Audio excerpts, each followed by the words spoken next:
Hey everyone, in this video I'd love to show you how you can use Whalesync to connect Airtable and Attio in a two-way sync where you can create, edit, or delete information on either end and it'll update on the other connector. So first we need to choose which app to connect. So I'm going to choose Attio and I'm going to log into Attio now. Now that I've logged into Attio, I'm going to save connection and then I'm going to choose my second data source, which is Airtable. So as you can see here, it just shows Airtable. Now I'm going to authorize a specific Airtable.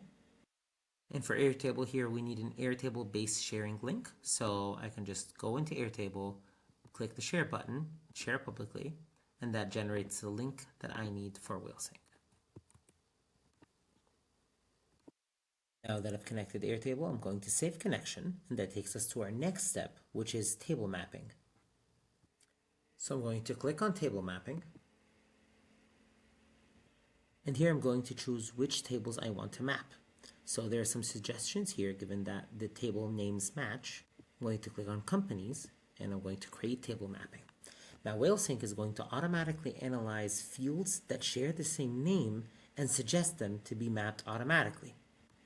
In this case I have 8.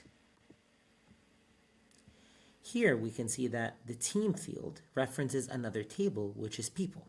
So I need to map the people table as well so that the relation field or the foreign key would function properly. Now I'm going to map the people table, and it's the exact same step. And now that I've mapped the people table, the error disappears from the companies table, and I can take one last look at the fields that I'm syncing. So all of these are in two-way syncs. If I want, I can make it a one-way sync in either direction. So I'm in full control here. I can add fields as I would like. I can also delete fields. Whalesync gives you that full control.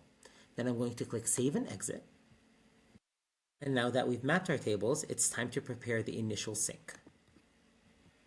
So here, Whalesync is going to scan the existing records that I have in both connectors. As you can see here, I have a bunch of records in Attio and none in Airtable. So I expect those records to show up in Airtable. Matching records is a feature that can allow you to avoid duplicating any records that exist in both connectors, but in this case, we don't have any existing records in Airtable. So I'm going to click Continue. Now, Preview Sync is an extra visualization that allows you to see exactly where records are going to be populated for the initial sync. And after the initial sync, then records will update based on the sync direction that was set in table mapping. So since we have everything as a two-way sync, everything is going to start updating, meaning I can create, edit, or delete information on either end after the initial sync. All right, so now we can activate the sync. And as you can see here, the initial sync is running, so you get to actively see those records populate. Now if I go into Airtable, and I go to the companies table, well, the people table populated first. So you can see here the records updating live in Airtable.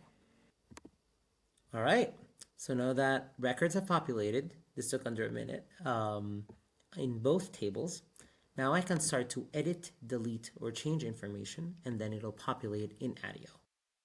So I'm going to test two things. I'm going to delete this last name, and I'm going to add here a new contact, and I'm going to link it to Whalesync. And now we should see that information populate in Attio. As you can see here, now we have Steve Austin here, and we should find Mohammed without the last name. So that happened as well.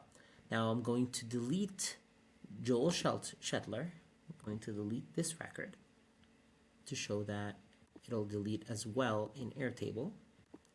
So now that I've deleted this record, when I go back to Airtable, I should shortly see it get deleted.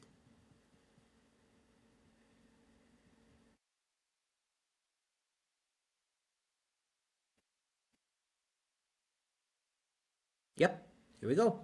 So with Whalesync, you can create two-way syncing between Attio and other connectors.